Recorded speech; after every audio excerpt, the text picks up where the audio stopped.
Makausap natin ngayon si Bicol Saro Party List Representative Terry Ridon tungkol dito. Magandang gabi, Congressman Ridon.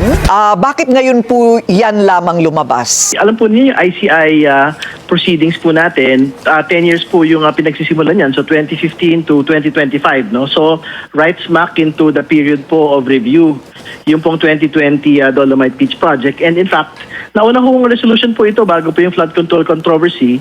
Tinabilang ho namin saglit dahil nga siyempre malaki usapin po yung flood control. Dahil binato na ho namin sa ICI yung pong House proceedings, pwede na ho tayo mag-focus dito po sa Dolomite Beach Project. Magkano po ang pinag-uusapan dito? Ang issue po ba dito ay yung halagan or overpricing ng project o dahil po sa naging epekto nito na sobrang pagbaha daw po dahil dyan sa Dolomite Beach? Well, yung tatlong bagay po na yan yung sisiyasatin po natin. Pero yung uunahin po natin dyan, yung question po of necessity.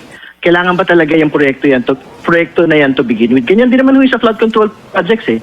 Isa ho dun sa mga tinitingnan, tama ba na naglagay tayo ng flood control projects sa ilang mga particular na lugar? At yun ho itatanungin din natin dito po sa Dolomite Beach Project kasi syempre ang pinag-usapan pong presyo dito, 389 million minimum, maabot ho na around 500 million pong ginamit po para sa proyekto pong ito. Ang tatanungin natin dyan, kinailangan bang maglagay po ng Dolomite Beach sa Manila Bay o dapat bang linagay na lang ho natin sa dagdag pa ho nga sewage treatment plants? Ibig sabihin, yun pong talaga makakalinis po ng tubig ng Manila Bay.